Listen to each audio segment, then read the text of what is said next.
Today we're back at a house we started 2 days ago. This is a steamer, wallpaper steamer, and I'm getting it set up in the water boiling.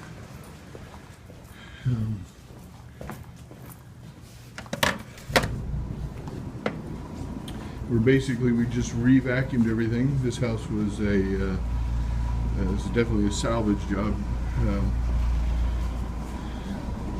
Everything has been vacuumed thoroughly again and then retreated with oxidizers and sanitizer for the pet urine. Odor is way better than it was. But we had some oil and grease spots, some green dye, and some yellow from this wax.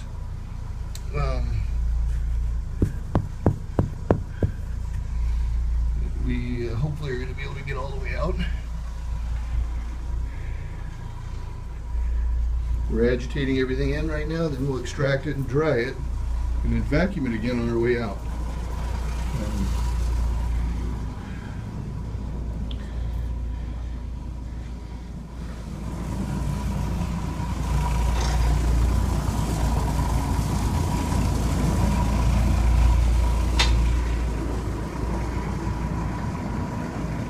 Video will let you in on the excitement of removing wax from a carpet.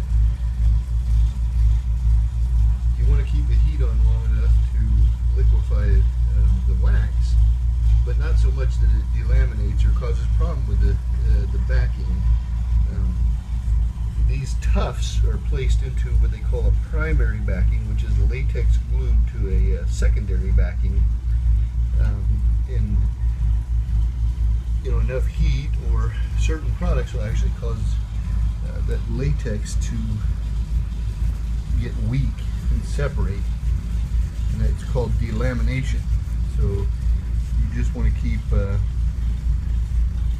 dabbing and melting and dabbing and melting and not letting things get too warm.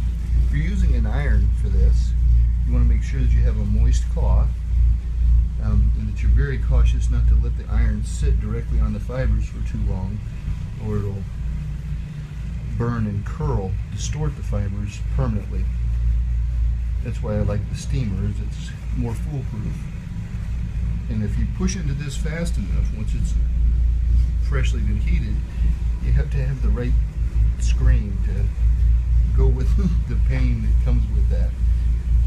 But you can see I'm absorbing and adsorbing wax onto this cloth, and I just keep repeating the process gently and taking my time. So now everybody can be their own wax removal. Okay, so this particular home is a never-ending source of joy.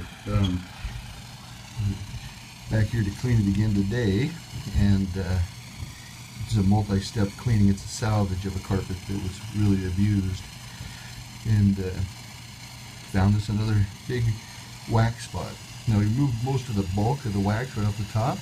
You can do that with like a butter knife, gently. You break it up and you can twist off chunks of it so you have what's remaining. Now I'm using a reducing agent because this dye, the red, will transfer.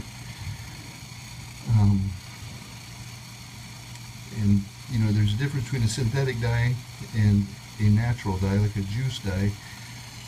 This one being in a candle, we're going to go with it being a synthetic dye. And so that's why I'm using a reducing agent versus an oxidizing agent. What I'm going to do is begin to heat it, and as it liquefies I'll start gently absorbing and removing the wax a layer at a time. It does just take a little patience.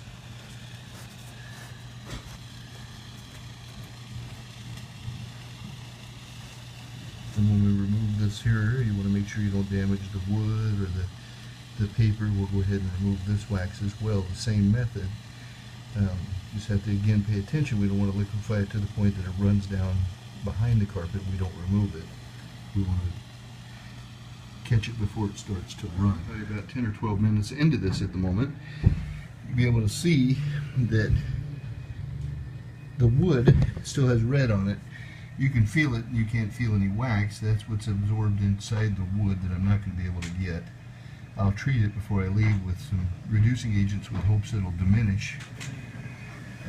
You'll also see that I'm probably reaching a point where I won't be able to gain much in the carpet. Now using a microfiber,